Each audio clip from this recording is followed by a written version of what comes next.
Janganlah engkau membuat bosan Al-Quran kepada orang lain. Karena orang itu kalau kakean dinasehati lama-lama itu bosan Pak. Sitik tapi mandi kayak obat itu Pak. Obat itu pasti kecil-kecil. Nggak ada obat itu yang besar-besar, nggak ada. Kecil tapi mandi. Alhamdulillahi Rabbil Alamin Ar-Rahmanir Rahim. A'udzu billahi minasyaitonir rajim. Bismillahirrahmanirrahim. Alhamdulillahilladzi an'ama 'alaina bil imani wal islam. Asyhadu an la ilaha illallah wahdahu la syarikalah wa asyhadu anna Muhammadan abduhu wa rasuluh. Rabbi shrah li sadri wa yassir li amri wahlul 'uqdatam min lisani yafqahu qawli. Amma ba'd. Yang saya hormati Ketua Takmir atau Ketua Pengurus Masjid At-Taqwa Pucang Gading beserta seluruh jajarannya, kepada bapak-bapak, ibu-ibu, jamaah, hadirin hadirat yang pada sore hari ini alhamdulillah bisa menghadiri kajian tamasya. Pertama, marilah kita panjatkan puji syukur kita kehadirat Allah Subhanahu wa taala atas segala limpahan karunia kenikmatan yang sampai pada hari ini masih terus mengalir dan diberikan kepada kita semuanya. Baik itu yang kita minta maupun yang tidak kita minta. Begitulah sifat Rahman Rahim Allah kepada hamba-hambanya. Tentunya seluruh kenikmatan dan karunia ini kita syukuri dengan syukur yang sebenar-benarnya syukur, yakni kita jadikan seluruh kenikmatan dan karunia ini sebagai media, sarana untuk semakin meningkatkan ibadah kita kepada Allah Subhanahu wa ta'ala. Kesehatan, harta mungkin juga semakin kita diberi kenikmatan, semakin luar biasa ibadah kita. Bapak Ibu jamaah rahimakumullah, pada kajian kali ini saya ingin menyampaikan atau mungkin perlu saya kenalkan diri. Ini tadi MC-nya sampai lupa juga, karena ya enggak apa-apa lupa, memang bukan ustadz terkenal ya. Ini ustadz, kalau dikatakan ustadz ecek-ecek lah, tapi bagaimanapun ya sampaikanlah dari Rasulullah ya, meskipun satu ayat, mencoba ke sana, sama-sama belajar nih, berarti bukan saya di depan lebih pinter, lebih pandai dari bapak-bapak, bukan. Mungkin nanti apa yang saya sampaikan juga ada kekhilaafannya, ada kesalahannya, kita koreksi bersama-sama demi menuju kepada satu kebenaran yang hak, yang benar-benar hak. Jadi tidak anti kritik ya. Alhamdulillah pengajian tamasya ini benar-benar saya rasakan benar-benar tamasya. Rumah saya di Banyumanik, Kecamatan Banyumanik, saya harus menyeberang ke Demak nih, ini sudah ikut Demak nih. Alhamdulillah, mudah-mudahan semuanya membawa berkah. Dan perlu saya sampaikan, nama saya Budi Setiono. Saya kalau di kampus itu anak buahnya Pak Hardi. Alhamdulillah beliau juga bisa hadir untuk selalu mendukung kita semuanya. Memang dalam kajian-kajian yang bersifat live atau bersifat tatap muka ini sekarang memang dirasa sudah tidak musim lagi, karena dengan merebaknya media sosial baik lewat YouTube, TikTok dan lain sebagainya, setiap orang bisa mengakses atau ingin mendapatkan ilmu kajian dari ustadz-ustadz yang terkenal. Tetapi yang paling afdol adalah dalam silaturahmi ini, kajian ini, kita bisa bersama-sama bertemu, saling mengabarkan, saling melihat, saling mendoakan, dan kita juga saling mengerti bahwa kita semuanya dalam keadaan sehat. Mudah-mudahan berkumpulnya kita pada malam hari ini dicatat oleh Allah SWT sebagai amalan soleh kita, sebagai ibadah kita, dan semakin merekatkan hati kita terhadap muslim satu dengan muslim yang lainnya. Bapak Ibu jamaah yang saya hormati, pada kesempatan kali ini tema yang ingin saya sampaikan adalah tentang amal yang tertolak. Saya membaca di surat Al-Baqarah ayat 80.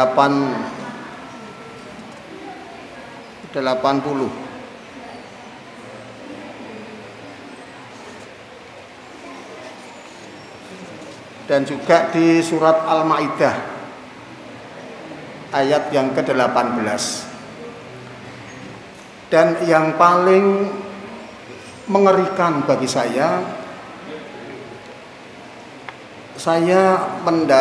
membaca Al-Quran di surat An-Nisa ayat yang ke-123. Ini sampai sekarang ini pun juga masih memperhatikan ayat ini. Baik, saya bacakan. Bismillahirrahmanirrahim. Laisa bi amaniyikum wala amaniyi ahlil kitab. May ya'mal su'an yujza bihi wala yajid lahu min dunillahi waliyyan wala nasira. Yang artinya bahwa pahala dari Allah itu bukanlah menurut angan-anganmu yang kosong, dan tidak pula menurut angan-angan para ahli kitab. Barang siapa yang mengerjakan kejahatan, niscaya akan diberi pembalasan dengan kejahatan itu, dan ia tidak mendapat pelindung dan tidak pula penolong baginya selain dari Allah. Bapak Ibu jamaah rahimakumullah, di dalam ayat ini jelas sekali bahwasannya apa yang kita harapkan dari amal kita ini seperti yang dijanjikan oleh Allah, bahwa setiap amalan-amalan soleh yang kita kerjakan ini dijanjikan oleh Allah pasti akan mendapatkan pahala. Pahala yaitu pembalasan. Balasan baik itu bersifat di dunia maupun nanti di akhirat.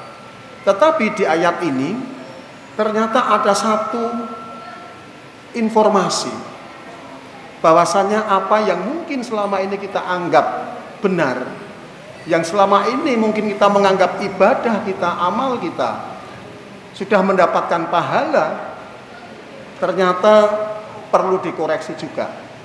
Apakah amal ataupun keinginan kita mendapatkan pahala dari setiap amal yang kita kerjakan ini selalu mendapatkan pahala? Jangan-jangan malah tidak mendapatkan pahala. Kenapa? Di dalam hal ini ternyata ada beberapa orang yang melakukan suatu amal hanya berdasarkan angan-angan saja, menganggap saja. Di dalam Al-Quran seperti anggapan orang-orang Yahudi, bahwa mereka menganggap mereka adalah anak-anak Allah, dan mereka menganggap bahwa mereka tidak akan masuk neraka kecuali sebentar. Dan ditantang oleh Allah, kapan Allah menjanjikan itu kepadamu? Dan ini pun sekarang, penyakit ini pun sekarang masih ada juga. Membanggakan nasab, membanggakan keturunan. Kalau saya anaknya Kiai A, mungkin masuk neraka dosa-dosa dikit tidak apa-apa lah. Masuk neraka paling sebentar. Karena saya masih saudaranya Habaib, masih saudaranya Habib, kan masih keturunan Rasul. Mungkin ya sebentar atau dimaklumi. Ini anggapan-anggapan yang sepenuhnya kita analogikan kepada Al-Quran itu bisa dibaca di surat Al-Maidah dan Al-Baqarah. Bagaimana jumawanya dan sombongnya orang-orang Yahudi itu menganggap bahwa mereka anak-anak Allah, dan mereka menganggap bahwa mereka tidak akan masuk neraka kecuali sebentar. Di masyarakat kita sekarang ini penyakit ini juga semakin banyak juga. Bagaimana kesombongan dan kejemuan mereka yang selalu membangga-banggakan nasabnya, garis keturunannya atau keluarganya, seolah-olah pahala itu yang membuat dirinya sendiri. Bapak Ibu jamaah rahimakumullah, inilah satu hal apabila kita mengerjakan suatu amalan dengan dasar prasangka yang tidak berdasar, maka jelas amal akan tertolak. Satu, jadi berprasangka tanpa dasar, amal kita akan tertolak. Atau mungkin kita juga pernah berpikir-pikir juga, kalau seperti ini pasti akan seperti ini akan seperti ini. Bapak rahimakumullah, kemudian di dalam surat Al-Kahfi ayat 104 jelas di situ dinyatakan, bismillahirrahmanirrahim, alladzina dhalla sa'yuhum fil hayatid dunya wa hum yahsabuna annahum yuhsinuna sun'a, yang artinya yaitu orang-orang yang telah sia-sia perbuatannya dalam kehidupan di dunia ini, sedangkan mereka menyangka bahwa mereka berbuat sebaik-baiknya. Naudzubillahi min dzalik. Ini sekali lagi juga kita ini persangkaan-persangkaan. Maka boleh dikatakan bahwa yaumul akhir nanti bisa juga dikatakan sebagai hari tipu menipu. Banyak orang tertipu akan amalannya di sana. Yang dulu saya menganggap bahwa amalan saya ini penuh dengan pahala dan yakin akan diterima oleh Allah, ternyata tertipu dengan amalannya. Semuanya sia-sia dan tidak tercatat sebagai amalan yang mendapatkan pahala. Bapak Ibu jamaah rahimakumullah, dari prasangka-prasangka yang tidak berdasarkan ini pastilah akan menimbulkan halal atau perbuatan-perbuatan yang lebih termenjerumuskan si pelaku atau yang membuat amal berdasarkan prasangka ini. Karena mereka jelas-jelas tidak berdasarkan apa yang sudah diwahyukan kepada Rasulullah SAW, yakni Al-Quranul Karim, serta perbuatan, tindakan, pembicaraan Rasulullah, yakni yang terhimpun dalam kitab hadis. Maka mereka tidak pernah introspeksi, bagaimanakah, untuk siapakah saya ini beramal. Salah satu amalan yang bisa diterima adalah niat kita lillahi ta'ala, ikhlas karena Allah subhanahu wa ta'ala, bukan niat yang lain. Perlu kita tanyakan dalam hati kita, sholat saya ini untuk siapa? Amal jariah saya ini untuk siapa? Sedekah saya ini untuk siapa? Apakah saya sholat ini benar-benar ikhlas karena Allah? Karena mengakui, menyadari bahwa saya ini hanya seorang hamba yang mempunyai kewajiban, mau tidak mau, suka tidak suka, harus tunduk dan patuh kepada Sang Khalik yang menciptakan.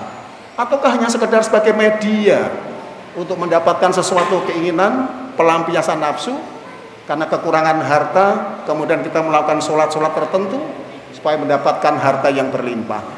Atau kita menginginkan sesuatu di dunia ini dengan mengamalkan beberapa amalan yang tentunya semuanya ini akan musnah, karena jelas-jelas amalan yang kita laksanakan bukan karena Allah subhanahu wa ta'ala.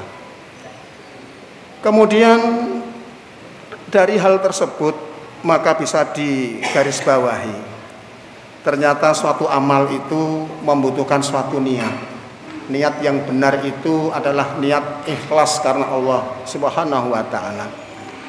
Rasulullah SAW bersabda dalam hadisnya, innamal a'malu binniyati wa innamal likulli imri'im ma nawa, bahwa amalan itu tergantung dengan niatnya dan seseorang akan mendapatkan apa yang dia niatkan. Muttafaqun alaih hadis ini.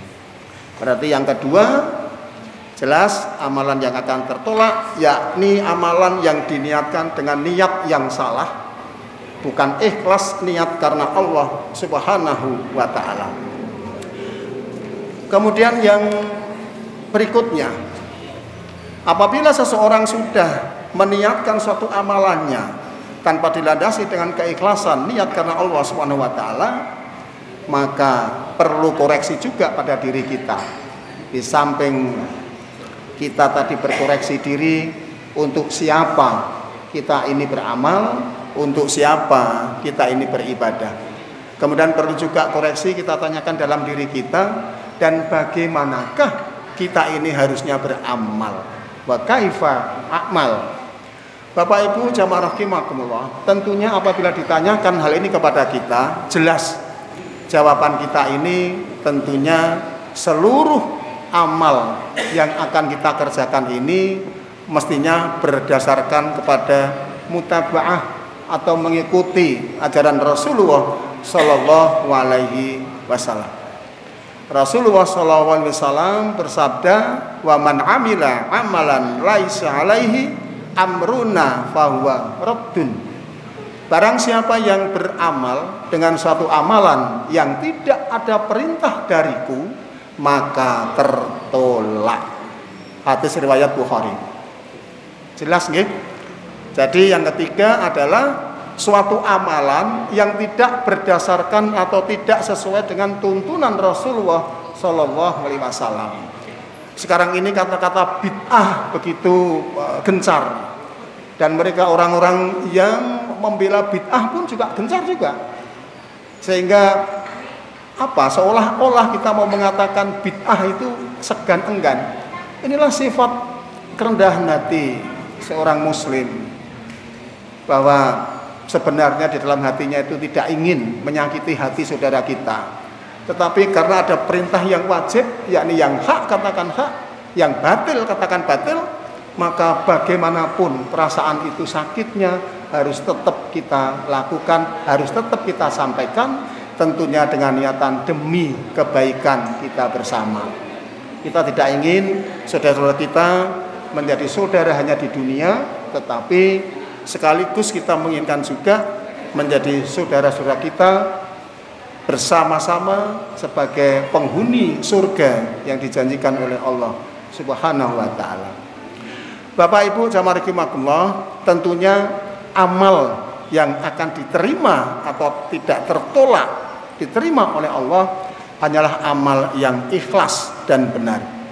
Sementara kita tidak bisa menjamin bahwa semua yang kita lakukan sudah ikhlaskah atau belum yang seperti diperintahkan, baik di dalam qoblal amal, indal amal, dan ba'dal amal.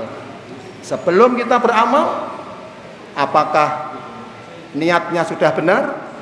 Indal amal, di dalam saat kita melaksanakan amal, sudahkah sesuai dengan apa yang sudah dituntunkan oleh Rasulullah Sallallahu Alaihi Wasallam?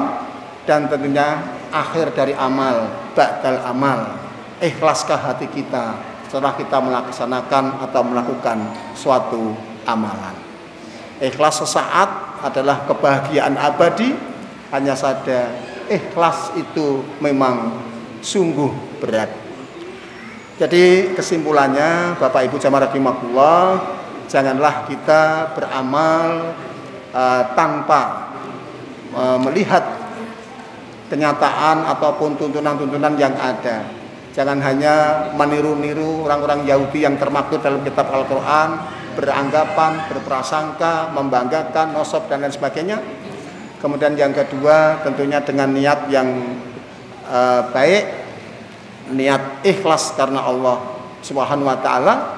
Kemudian dalam kita beramal, kita beribadah selalu mengikuti tuntunan apa yang sudah disampaikan oleh Rasulullah Sallallahu Alaihi Wasallam. Mudah-mudahan kita semuanya akan terlepas dari sifat-sifat itu, dan amalan-amalan kita benar-benar dicatat sebagai amalan-amalan soleh dan tidak sia-sia, sehingga kita di akhirat kelak tidak termasuk orang yang tertipu oleh amalan-amalan kita. Bapak Ibu jamaah rahimakumullah, jadi apa yang saya sampaikan tadi, marilah kita benar-benar renungkan. Jangan hanya sekedar kita beramal, jangan hanya sekedar kita mengikuti atau taklid kepada sesuatu yang kita ini tidak tahu ilmunya. Sekarang ini sungguh luar biasa. untuk mencari referensi apabila ada sesuatu hal yang mungkin dirasa kurang pas di hati kita. Sangat-sangat mudah. Kita bisa mengakses ke media sosial, ke Google mungkin, atau bertanya kepada orang-orang ahlinya. Saya yakin di setiap wilayah atau daerah itu pasti Allah memberikan hamba-hambanya yang sesuai dengan faktnya. Jadi tidak hanya sekedar kita mengikut-ikuti saja tanpa mempunyai saringan. Tidak kita lihat dulu, tidak kita saring dulu apakah ini benar, apakah ini salah. Tetapi di dalam kenyataan di masyarakat memang seperti itu, banyak yang terjadi. Begitu pemimpinnya mengatakan A, maka mereka secara spontan terus melakukan A. Banyak, dan itu fakta nih. Bisa kita lihat di masyarakat kita. Dan bahkan sampai dia taklidnya kepada pimpinannya, apa yang diminta oleh pimpinannya itu semua diberikan. Diminta mobilnya dikasihkan, rumahnya dikasihkan, semua tabungannya dikasihkan. Karena hanya menganggap bahwa apa yang difatwakan oleh pimpinannya ini akan mendapatkan keberkahan, akan mendapatkan kelipat gandaan apa yang sudah dikeluarkan. Nah, ini jangan sampai menjadi kita. Marilah kita menjadi muslim yang cerdas, muslim yang mau menggunakan karunia yang diberikan Allah kepada kita yang namanya manusia, yang karunia itu tidak diberikan kepada makhluk yang lain. Apakah itu? Yakni akal. Kita gunakan akal kita. Karena ada satu riwayat bahwasanya di akhirat pun nanti di neraka, masuk neraka satu rombongan jamaah. Dalam rombongan itu semuanya sudah putus asa. Dia bingung dalam berargumen. Apa yang harus saya katakan membela diri saya di neraka ini? Paling gampang dan paling mudah adalah menyalahkan pimpinannya. Kemudian mengatakan, seandainya aku dulu tidak mengikuti si fulan, maka aku tidak akan masuk ke dalam neraka. Dan dalam akhirat itu adalah adil seadil-adilnya. Maka dipanggillah pimpinannya itu. Benarkah jamaah ini masuk neraka karena kamu? Maka si pimpinan pun menjawab, ya Allah, semua makhlukmu yang namanya manusia waktu di dunia diberikan akal yang sama, akal yang sehat. Apabila dulu mereka itu di dunia mau menggunakan akalnya, pastilah dia tidak akan mengikuti aku. Berarti yang salah siapa? Kalau dulu mereka menggunakan akalnya di dunia, maka mereka tidak akan mengikuti aku. Kalau mereka tidak mengikuti aku, maka dia tidak akan masuk neraka. Yang salah siapa akhirnya? Ternyata kita masuk neraka ini karena kebodohan kita. Kenapa kita bodoh? Orang bodoh itu yang tidak mau menggunakan akalnya, tidak mau menggunakan otaknya. Maka sebelum itu terjadi, mumpung kita masih diberikan nafas, diberikan umur oleh Allah, gunakan akal kita. Jadilah muslim yang cerdas, jadilah muslim yang taktis dalam menyikapi semua suasana, semua permasalahannya. Kita berserah diri dan kita yakin solusi yang terbaik adalah hanya Allah Subhanahu wa ta'ala. Kita yakin seyakin-yakinnya, bukan kepada yang lain-lainnya. Karena apa? Di dalam amal tadi juga sudah disampaikan, salah satu amal yang bisa diterima adalah karena ikhlas semata-mata karena Allah, bukan karena yang lain. Nun sewu, isaknya jam berapa nih? Saya kok rasanya kok suwi banget. Sudah. Apa jam saya mati ya ini?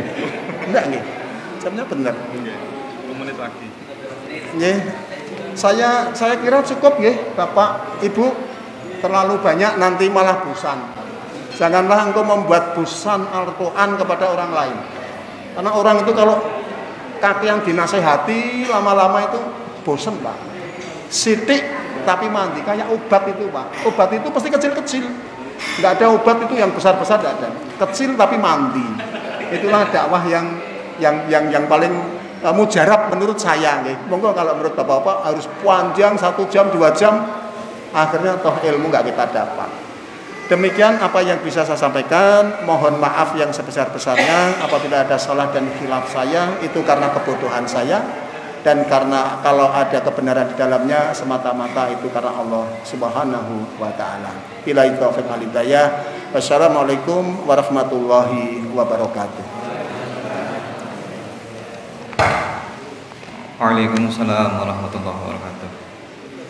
Alhamdulillah, jazakallah khair pada Ustadz Budi, luar biasa ilmu yang dibagikan malam hari ini tentang amal-amal yang tertolak.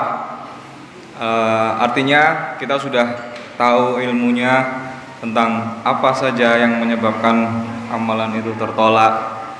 Harapannya kita bisa menghindari hal-hal tersebut.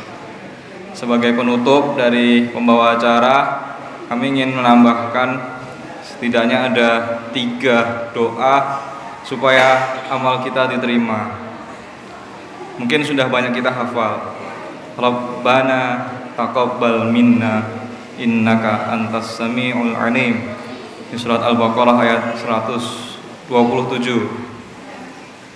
Atau Allahumma inna nas'aluka ilman nafi'an wa rizqan wasi'an wa amalan mutaqabbalan. Nah, sama-sama sudah kita hafal. Atau yang ketiga, Allahumma arinal haqqa haqqan warzuqna ittiba'ah wa arinal batila batilan warzuqna ijtinabah. Nah, ini jangan sampai terbalik Bapak Ibu. Saya pernah menjumpai di tempat lain, bahkan sekelas pembicara memimpin doa ada yang terbalik, mungkin karena atau kita kurang tahu. Kita minta arinal haqqo haqqon warzuqna ittiba'ah. Jangan ittiba'ah semua. Baru yang warinal batilan ijtinabahu. Nah, jangan sampai kebalik, ini bahaya sekali. Kita minta kebenaran supaya ditunjukkan yang benar itu benar, yang batil ya batil. Yang benar kita minta sama Allah supaya kita bisa mengikutinya. Warzuqna ittiba'ahu.